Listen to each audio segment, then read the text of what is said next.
It was coming to the end of the night. The sky was dark, opaque clouds that sent rain down. The roads were busy, but the sidewalks were mostly empty. I was in a very happy mood though. Finishing work, I had purchased my first car and was joyous. I wanted nothing more than to go for a long drive and get used to it.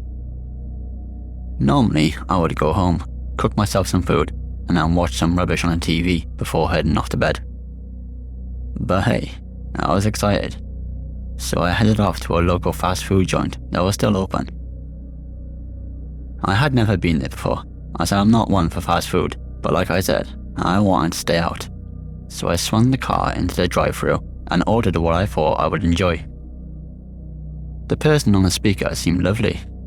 A young female voice. I expected the drive-thru to be busy, but I was flying through it. I pulled up to the window and was greeted by the lovely young girl who spoke to me not so long ago. She asked if I wanted any extra sauce or anything else. I politely declined, and I was impressed.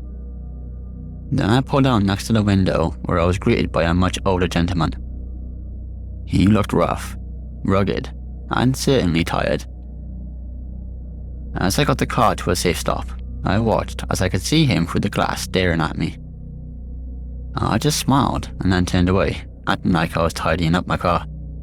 But my car was already clean, as it was brand new. Eventually, he turns up and slides the window fully open, food in his hand, and then proceeds to talk to me before handing me my food. It was general chat, like how I was doing, where I'm going after this, etc.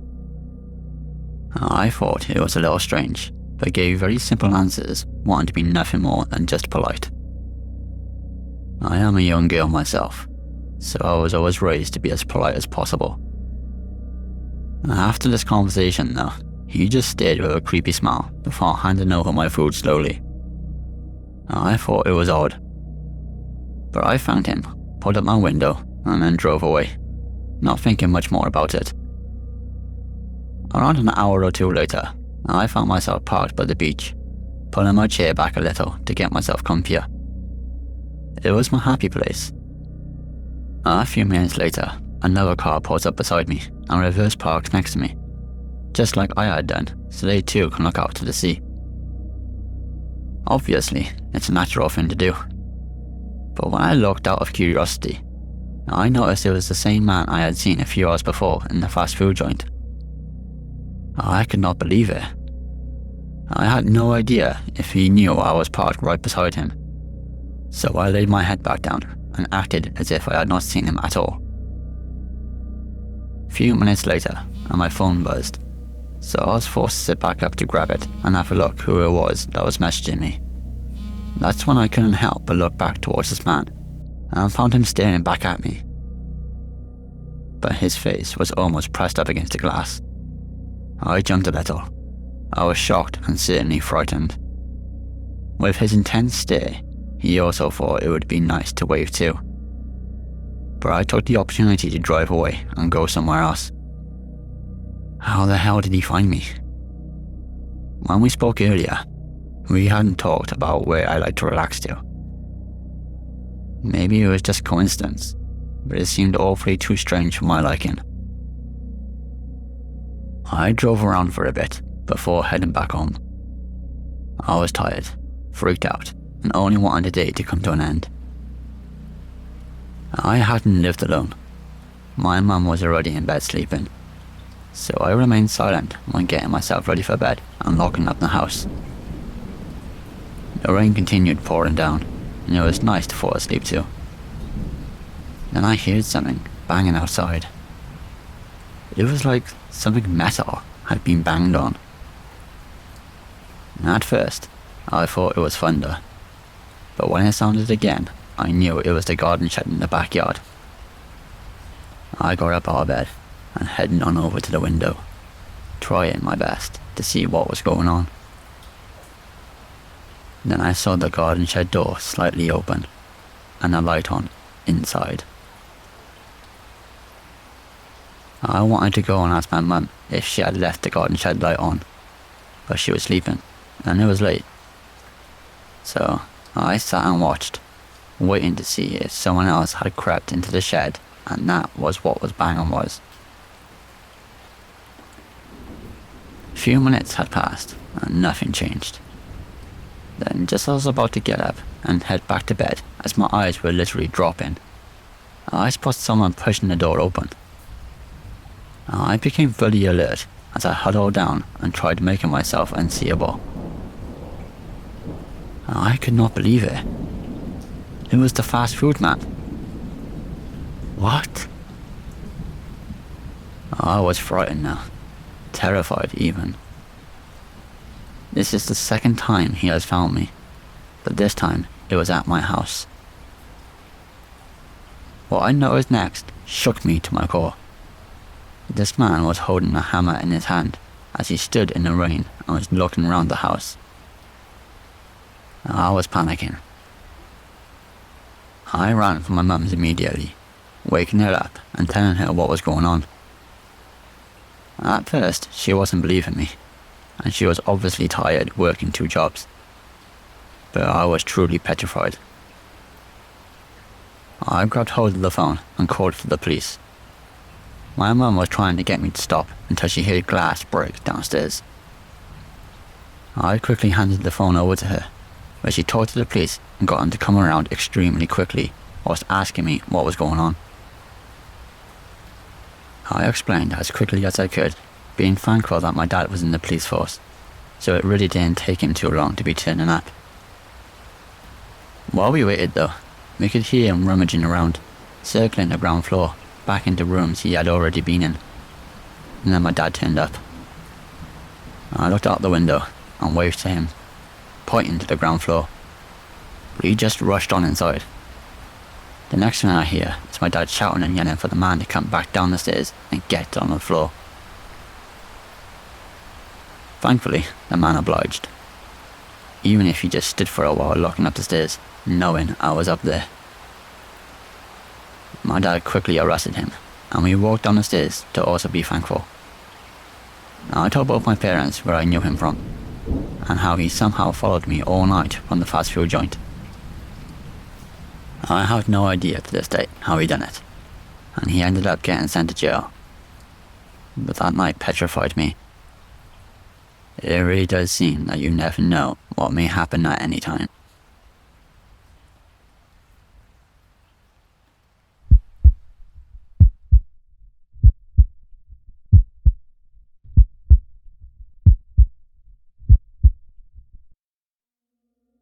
I was an avid eater of fast food. It was just so easy and simple to go and buy it, to eat it, job done.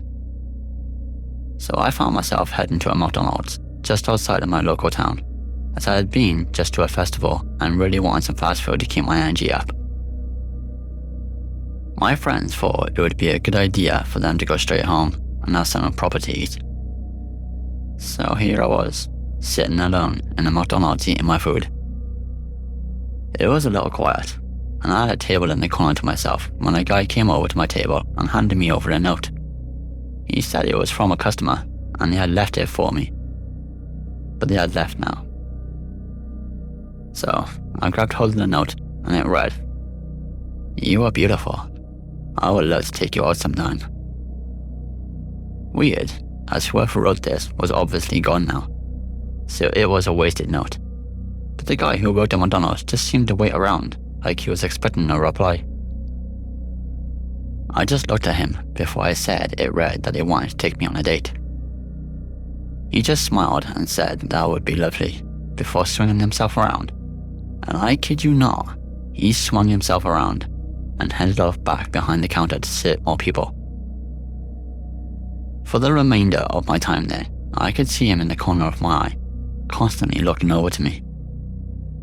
I started to feel a little uncomfortable. I was used to guys looking at me, but I think all girls are, so I would normally shrug it off, but I got this weird vibe about him. And it all became a bit more apparent when he came back over offering to refill my drink, but I declined. Before he swung himself back around again, like he was in a musical, he asked if I was single. I said no, but he smiled and then marched on off. I was starting to feel uncomfortable now, and thought it was best to just leave. Part of me was thinking that he was the one that wrote the note, and he was the one being creepy about this whole interaction. But I was happy to just get out of there and drive away. Not sure if I was being paranoid now, but after leaving McDonald's, I noticed a car following me. Whatever turn I made, they made it also. Maybe I was being paranoid, but maybe I wasn't. I decided to drive around for quite some time to see if they still followed me, and they did. So I parked on app and watched as he drove on past. I couldn't fully see inside the car to see who it was, as I prayed it wasn't the same guy who was working at McDonald's. I thought I was nuts thinking all this, but I heard plenty of scary stories, and I didn't want to have one of my own. Thankfully, the car disappeared out of view, and I took the opportunity to head on home as fast as possible. Now, I didn't live with my family. I was in a shared house with 3 other girls who were also at the festival with me. So when I got back home, we were all talking and joking about what had happened before one by one we all headed on up to bed. Though on this night, I was wide awake, and so was one of my friends, who decided to chill with me with a movie. As we snuggled down, talking about life, not really paying attention to the movie, we heard something hit in my window. My friend quickly jumped on up, thinking it was one of the guys that I had liked. But as she stood at the window, I watched as her smile dropped, and she seemed more concerned and terrified. I asked who it was, as I suddenly became more interested. She said there was a man standing outside, putting his finger to his lips, as if to tell her to be quiet. I jumped up out of bed, and now wanted to see for myself. Normally, I would hide away like a coward, but with my friend, I was certainly more confident. And to my horror, it was the same man from McDonald's. There was no way. I couldn't believe it. I swung open the door and told him to leave me alone, and that this was extremely disturbing, and I felt very uncomfortable. But he just smiled before running to the back door, trying to break it in. It wasn't long before my other 2 friends came into my room asking what was happening. I quickly explained everything, as one of my friends called her boyfriend for help, as he was this massive rugby player, and the other called the police. She was always the smart one. We heard the back door smash open as he walked heavily but strongly towards the stairs. Thankfully, my friend's boyfriend lived only a few houses up, and he too lived with other guys, also rugby players. We told them to come around the back as this guy had smashed it in, and they hung up. Pounding came to our door, as we initially screamed. Whatever he had in his hands sounded very heavy and strong. It had taken only a few bangs before the door was no longer staying shut. And we were now confronted with this man, watching as he pulled a knife out of his back pocket and asked which was first. He ran over to me and was scrambling to grab hold of my legs as I was kicking and fighting as much as possible, before Josh, my friend's boyfriend, came from behind, picking them up and slammed them to the floor. The rest of the guys rushed in and protected us as they held him down and made sure he wasn't going anywhere.